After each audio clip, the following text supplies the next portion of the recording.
All right, people, the moment of truth. I don't want to give my judgment overall on the state of play because I can't tell you that no one else, in a sense, is going to differ from what I think.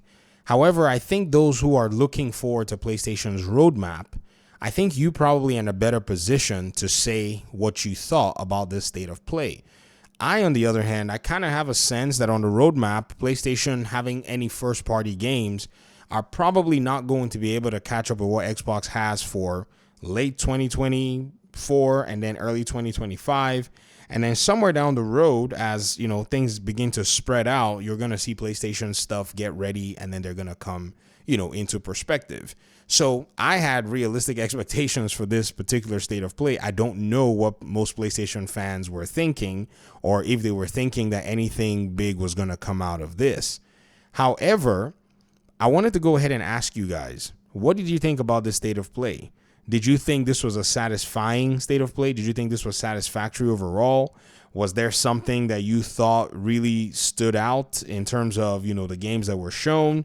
And again, most of these games are going to be going everywhere anyways. And so I wonder what the state of play was designed to achieve other than, say, a Ghost of Tsushima, or Ghost of Yote, revelation in that regard. So it's very interesting. I think right now PlayStation is in a very interesting and a very precarious position. This is not necessarily a bad thing. They're just in a downtime in terms of what it is that they're building and what it is that they're doing. I've seen some people put on Twitter saying PlayStation is dead. I'm not going to draw that conclusion because, again, this is where, I got to really battle against fanboyism. You can't just make that conclusion because of one season. PlayStation already said that, what's going to happen is they're going to be quiet for 2024, 2025. However, I have to point out that any criticism that needs to go their way is pretty much based on the fact that they're prioritizing a lot of these live service games and we're not necessarily seeing any benefit from the single player side of things. So this is why you see that the state of play is basically packed with third-party games in this regard. And that's where I think the rub comes into perspective. They've taken their own platform and now their platform is basically promoting all these other games, which, hey, great. There are all these other games that everybody who wants to play them or anybody who wants to get access to them can get access to them. But again, they're coming into a state of play where there's a lot of expectation from the fans. And I think right now there are some pertinent things that must be said. Xbox is doing just fine in bringing its own first-party games. So seeing all of this pizzazz and all this running around with the remasters and stuff, no longer is PlayStation able to just control how people perceive the consoles because now Xbox has got content sitting there and ready to deploy. This is what makes Xbox really, really interesting to look at when you actually, take things into consideration. Now, again, like I said, everybody's assessment of, the state of play is going to be different because they're looking forward to different games. And also people's assessment of Xbox will be different because some people may not be interested in Xbox's games as well. However, we can't, make that conclusion anymore that Xbox doesn't have anything to offer because it won't be a sound conclusion. But what we can say is for now, for this window, in terms of the first party lineup and in terms of either single player or even multiplayer and all that, Xbox does have a robust aspect of things. And hear me out in this particular conversation. I think this brings into light again something that I've been highlighting for the past few days.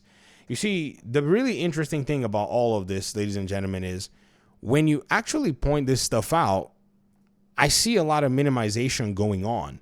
When in reality, the timeline is telling us exactly what it is that we're seeing and what it is that we're going to see, even in the near future or however you want to take your timeline and, parse it. And that brings me to this particular, thing that I'm putting together, which, I wish I had more time. That's showing the release windows and the release content for Xbox compared to PlayStation from a first party perspective. And Xbox having these two players here, Bethesda, and I'm going to go ahead and, zoom it in for you guys to see, Xbox having access to Bethesda and Activision is basically a 3-in-1 competition. It's not fair anymore. There was Xbox, the publisher, then there was Activision, the publisher, and then there was Bethesda, the publisher. Now, all three are basically churning out content against PlayStation, the publisher.